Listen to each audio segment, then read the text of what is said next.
ہمارے بچے جو ابھی 3 بچے ہیں وہ آدھے ہندو ہیں آدھے مسلمان ہیں۔ بسم اللہ الرحمن الرحیم۔ السلام علیکم ورحمۃ اللہ وبرکاتہ۔ دین سپیچز چینل میں تمام بہن بھائیوں کو خوش آمدید کرتی ہوں اور امید کرتی ہوں کہ آپ سب خیریت سے ہوں گے۔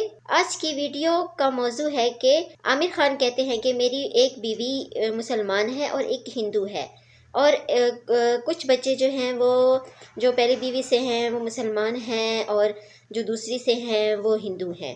انہوں نے کہا کہ دیکھیے ڈاکٹر ذاکر نائک ان کو کس طریقے سے جواب دیتے ہیں اور کس طریقے سے انہیں اس جو یہ بات وہ کر رہے ہیں اس بات کا جواب دیتے ہیں۔ تو چلیے سٹارٹ کرتے ہیں آج کی ویڈیو۔ میری پہلی شادی ہوئی تھی رینا جی کے ساتھ، وہ ہندو ہیں۔ ہمارے بچے جو ابھی 3 بچے ہیں وہ آدھے ہندو ہیں آدھے مسلمان ہیں۔ میری جو 2 بہنیں، ایک بڑی بہن ہے ایک چھوٹی بہن ہے، دونوں کی شادی ہندوؤں سے ہوئی ہے، ان کے پتی دونوں ہندو ہیں۔ جو میرے چچیرے بھائی ہیں منصور، ان کی شادی ہوئی ہے کرسچن کے ساتھ۔ آپ اگر گاڑی رکھیں گے اور گاڑی کا ایک پہیہ رکھیں گے سائیکل کا، ایک پہیہ رکھیں گے ٹریکٹر کا، تو گاڑی چلیں گی کیا؟ نہیں چلے گی۔ یا چاروں سائیکل کر دو یا چاروں ٹریکٹر کر دو۔ اسی لیے قرآن کی آیت سورہ بقرہ کی سورہ نمبر 2 آیت نمبر 221 میں اللہ تعالیٰ فرماتے ہیں کہ آپ مشرکہ سے شادی نہیں کر سکتے جب تک وہ ایمان نہ لائے۔ مطلب جو غیر مسلم ہیں اور شرک کر رہی ہے اس سے آپ شادی نہیں کر سکتے جب تک وہ ایمان نہ لائے۔ اور ایک ایمان لانے والی عورت چاہے کتنی بھی بدصورت ہو وہ ایک مشرکہ سے بہتر ہے۔ اور آگے آیت کہتی ہے کہ لڑکیاں مشرک لڑکے سے شادی نہیں کر سکتی جب تک وہ ایمان نہ لائے۔ ایک مومن آدمی چاہے کتنا بھی بدصورت ہو وہ بہتر ہے بنسبت جو شرک کرتا ہے۔ اس کی وجہ یہ ہے کہ اسلام میں لکھا ہے کہ اگر آپ خدا کے علاوہ کسی کو اور پوچھتے ہیں، کسی اور کی عبادت کرتے ہیں، یہ سب سے بڑا گناہ ہے۔ اور اللہ تعالیٰ فرماتے ہیں سورہ نساء میں سورہ نمبر 4 آیت نمبر 48 میں، اور سورہ نساء سورہ نمبر 4 آیت نمبر 116 میں کہ اللہ سبحانہ و تعالیٰ اگر چاہے تو کوئی بھی گناہ کو معاف کر سکتا ہے، لیکن شرک کو کبھی نہیں معاف کرے گا۔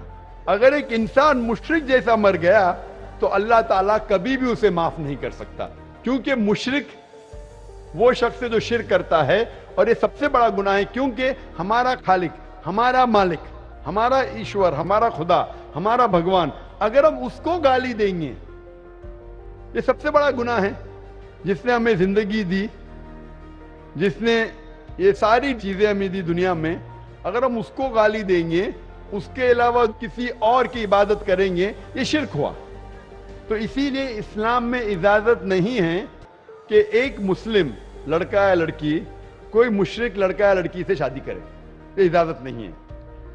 جہاں تک کہ سوال ہے کہ ایک عام مسلمان ہندو گھر میں نماز پڑھ سکتا ہے، اگر اس کے سامنے کوئی مورتی نہیں ہے تو وہ نماز کہاں بھی پڑھ سکتا ہے اگر جگہ صاف ہے۔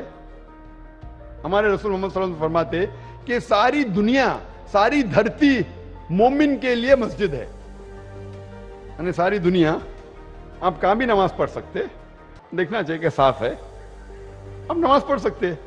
تو یہ آپ جا کے اگر ہندو کا گھر میں جاتے ہیں اور وہ صاف ہے، کوئی مورتی آگے نہیں ہے، تو نماز پڑھنے میں کوئی حرج نہیں ہے۔ ضروری نہیں ہے کہ آپ کو شادی کرنا چاہیے پھر آپ نماز پڑھ سکتے، شادی کرنے کی ضرورت نہیں ہے۔ نماز پڑھنے کا اگر صاف جگہ ہے تو کوئی حرج نہیں۔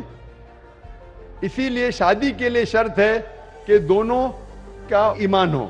اور اگر آپ ہندو مذہب پڑھیں گے تو ہندو مذہبی کتاب میں بھی یہی لکھا ہے جو میں نے پہلے پیش کیا، پہلا جو سوال تھا بھائی صاحب کا، اور میں نے کہا کہ ہندو مذہب میں بھی یہی لکھا ہے، نا تس پتیماستی، اس ایشور، اس بھگوان، اس خدا کا کوئی عکس نہیں، کوئی مورتی نہیں، کوئی فوٹوگراف نہیں، کوئی پینٹنگ نہیں، کوئی پورٹریٹ نہیں، کوئی آئیڈل نہیں، کوئی اسٹیچو نہیں۔ اگر یہ مان لے کہ کم از کم جو یکساں ہے ہندو اور اسلام کے مذہبی کتاب میں، کم از کم اس کے اوپر عمل کرے تو اکثر ہمارے مشکلات دور ہو جائیں گی۔ جو یکساں نہیں ہے اس کو کل ڈسکس کر سکتے۔ اور اگر آپ تحقیق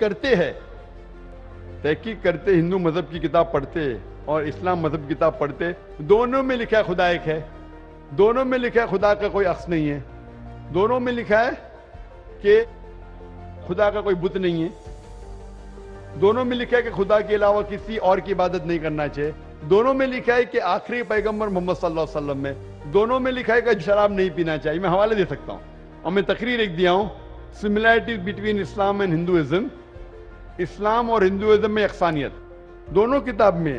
آپ اگر پڑھیں گے قرآن مجید میں سورہ مائدہ سورہ 5 آیت نمبر 90 میں لکھا ہے کہ شراب پینا حرام ہے. اب Manusmriti chapter number 9 verse number 225 پڑھیں گے, اس میں لکھا ہے کہ شراب پینا حرام ہے. قرآن میں لکھے سورہ مائدہ سورہ نمبر 5 آیت نمبر 3, سورہ بقرہ سورہ نمبر 2 آیت نمبر 173, سورہ انعام سورہ نمبر 6 آیت نمبر 145 اور سورہ نحل چیپٹر 16 ورس 115 میں حرمت علیکم المیتۃ والدم ولحم الخنزیر وما اہل لغیر اللہ بہ. کیا آپ کے لیے حرام ہے مرا ہوا گوشت, خون, سور کا گوشت اور وہ کھانا جس کے اوپر اللہ کے علاوہ کسی اور کا نام لیا گیا ہے. آپ اگر ہندو مذہبی کتاب پڑھیں گے اس میں بھی لکھا ہے کہ سور کا گوشت کھانا حرام ہے. اگر آپ تحقیق کریں گے کافی یکسانیت ہے. اسلام مذہبی کتاب میں لکھا ہے قرآن میں سورہ نور میں سورہ نمبر 24 آیت نمبر 30 اور 31 کے اندر حجاب کے بارے میں, عورت کو الحمدللہ حجاب میں ہونا چاہیے, سر سے ڈھکا ہونا چاہیے اس کا جسم, صرف جو دکھ سکتا ہے وہ چہرہ اور ہتھیلی تک کے. آپ اگر ہندو مذہب کتاب پڑھیں گے رگ وید بک نمبر 8 میں لکھا ہے اور رگ وید بک نمبر 10 میں بھی لکھا ہوا ہے کہ عورت کو اپنے سر کے پلوں کو ڈالنا چاہیے چہرے پہ. رگ وید میں بھی لکھا ہے کہ جب مرد کو دیکھے تو نظر نیچے کرنا چاہیے. یہ قرآن مجید میں لکھا ہے سورہ نور سورہ نمبر 24 آیت نمبر 30 اور 31 کہ جب بھی کوئی خاتون مرد کو دیکھتی ہے ایک خدا کو مانو, محمد صلی اللہ علیہ وسلم کو مانو. اگر Sorry to interrupt you, but I would like to say that I do not believe in idol worship. I believe in one supreme power, that is you call it Allah, I call it Bhagwan. Hinduism میں بھی لکھا ہوا ہے کہ بھگوان ایک ہے, بت پرستی غلط ہے. ہندوازم میں اور بھی لکھا ہوا ہے, ہندوازم پڑھیں گے تو آپ کو ماننا پڑے گا کہ ایک آخری پیغمبر آنے والے ہیں جس کا نام ہے محمد صلی اللہ علیہ وسلم. تو اگر آپ سچے انسان ہیں تو ایشور کے علاوہ, ایک خدا کے علاوہ آپ کو آخری پیغمبر میں بھی ماننا پڑے گا, اور آخری پیغمبر کو جو کتاب نازل کی اس کو بھی ماننا پڑے گا.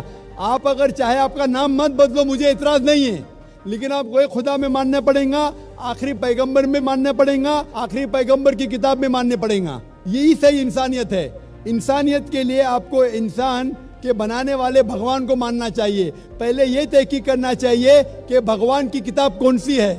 آپ جب تحقیق کرتے تو پتہ لگتا ہے کہ بھگوان کی کئی کتابیں آ چکے ہیں, آخری کتاب ہے قرآن مجید. اگر آپ سچے انسان ہیں تو آپ کو آخری پیغام جو خدا کا ہے, ایشور کا ہے, بھگوان کا ہے, اللہ کا ہے, اس کو آپ کو ماننا پڑے گا, اور اس کے آخری بھیجے ہوئے پیغمبر کو بھی ماننا پڑے گا.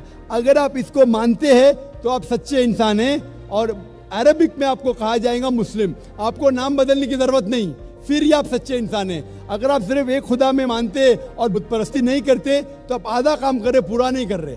Hope the answers the question. تو جی ناظرین, یہ تھی آج کی ویڈیو. امید کرتی ہوں آج کی ویڈیو آپ کو بہت زیادہ اچھی لگی ہوگی. آج کی ویڈیو میں عامر خان جو ہے نا کہتے ہیں شروع میں کہ میری ایک بیوی ہندو ہے اور ایک بیوی مسلم ہے. تو میرے آدھے بچے جو ہیں وہ مسلمس ہیں اور آدھے بچے جو ہیں وہ ہندو ہیں. تو انہوں نے کہا کہ اور بھی بہت کچھ کہا, اور پھر ڈاکٹر ذاکر نائک نے اس کا بہت ہی زبردست اور اچھے طریقے سے جواب دیا.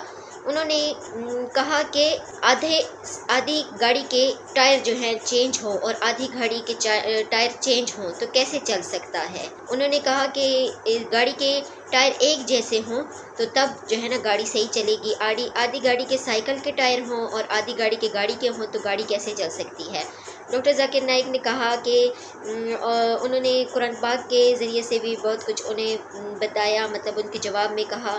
اور ایک عورت نے کوشچن کیا, جیسے کہ آپ نے ویڈیو دیکھی تو آپ کو اچھے طریقے سے پتہ لگ گیا کہ کس طریقے سے ڈاکٹر ذاکر نائک نے اس عورت کو مطمئن کیا اور اس سوال کا جواب دیا. اور عامر خان کے سوال کا بھی بہت ہی عمدہ اور اچھے طریقے سے جواب دیا.